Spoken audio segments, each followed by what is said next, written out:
Okay. So there are lots of criticism of impact factor.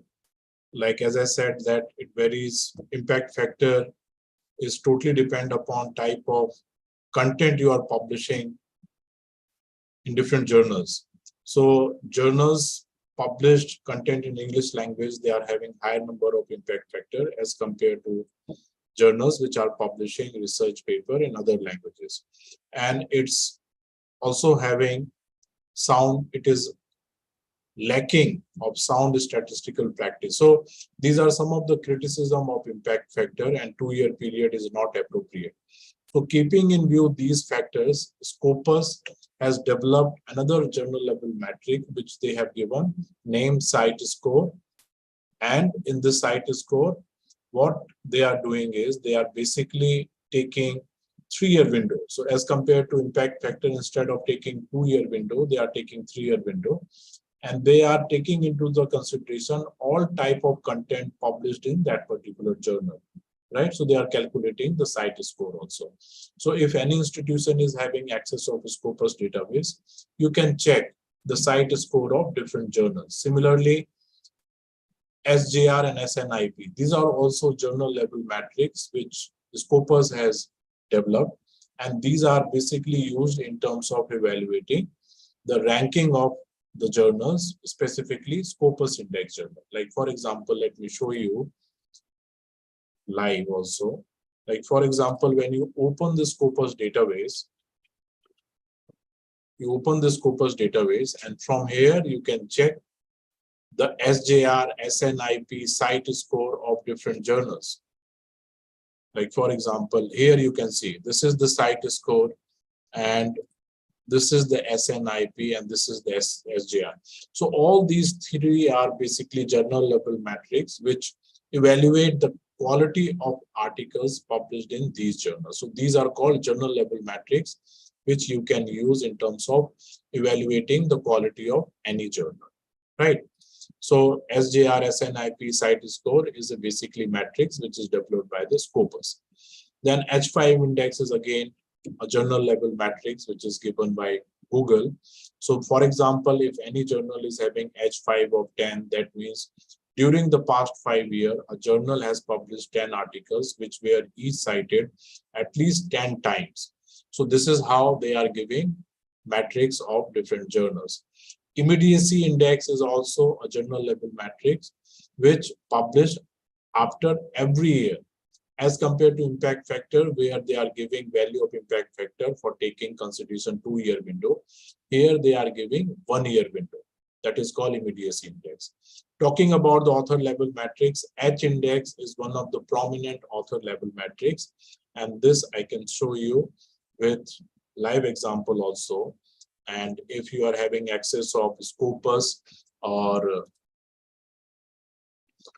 Web of Science or Google Scholar, like for example, this author is having H index of 6, means out of his total 26 research paper, there are at least 6 paper which has received minimum 6 or higher than 6 citation. This is called. So here you can see that this is the topmost cited paper, this is the second topmost cited paper, this is the third, this is the fourth, this is the fifth.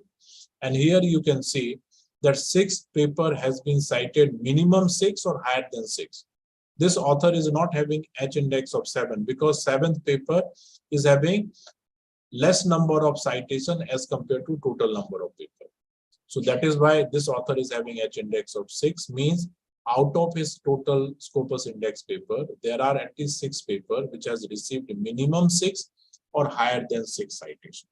So there is no manual calculation. You can calculate the H index by using Scopus, Web of Science, like for example, Google Scholar. So all these metrics or databases will give you, like for example, Google Scholar.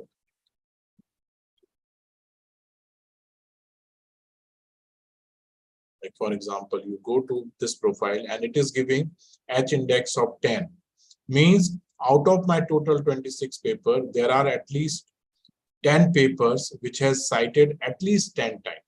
This is called H index. And similarly, there is a matrix called I10 index. I am also having a same I10 index of 10, means out of my total paper, there are at least 10 paper which has received minimum 10 or higher than 10 citation. So these are called author level metrics, H index, I10 index, and you can use Scopus, Google Scholar, Web of Science in terms of calculating or checking the H index or I10 index. Yeah, similarly, you can see this I10 index also. G index is also author level metrics, which rank the authors specifically where authors are having same H index. And this is how you can calculate the G index of any author. This is the formula which you can apply and check the H index, G index of any author. Talking about the article level metrics, FWCI, it's called Field Weighted Citation Impact. And if any article is having one FWCI, means that article is doing very good as compared to some other research paper published by some other research scholar from different countries. So if any article is having 0.87 FWCI, that means it has 13% less than world average. So this is article level metrics through which you can measure the quality of your article, specifically when you compare the similar paper published by the other research scholar, right?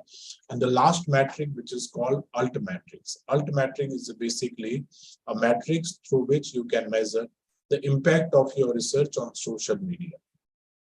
And there's one website, it's called Dimensions, which basically gives you such type of data. Means how many people they have tweeted about your research publication, how many people they have shared your paper on Facebook, Instagram, Mendeley, or blog. So all the social media analytics you can get about your research paper using this concept, which is called ALT matrix. So overall, if you see what are the possible uses of research metrics, you can use these research metrics in terms of understanding the science of science. You can measure to show off. You can highlight any institution. You can highlight any author with the help of these research metrics. You can compare two universities applying all these research metrics, and you can rank these things. And these are the limitations because it is totally quantitative based. There's no scope for quality. So they are potentially biased. There are lack of consistency.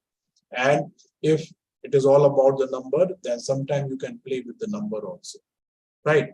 So just to conclude my presentation, what I'm trying to say is now the research scholar, they are aware about the concept and importance of research visibility. That is why they are more emphasis on making best effort in terms of making their research visible to the academic community.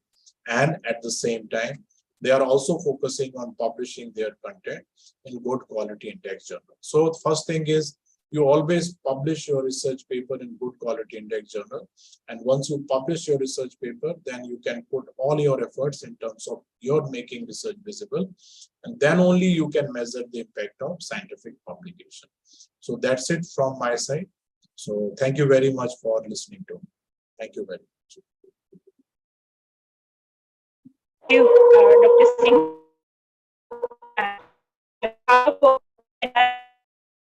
I thank you very much.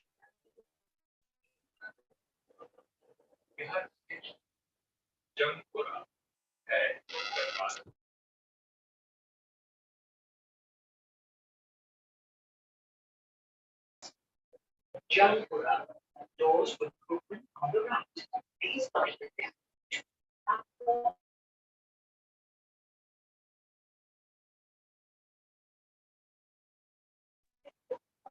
Hello. Hello. Hello. Should I close the session? Yes, sir. Yes, sir. Ravi? Yes ma'am हाँ जी, ये हो गया रवि? ठीक है ma'am, तो सुना है इसको?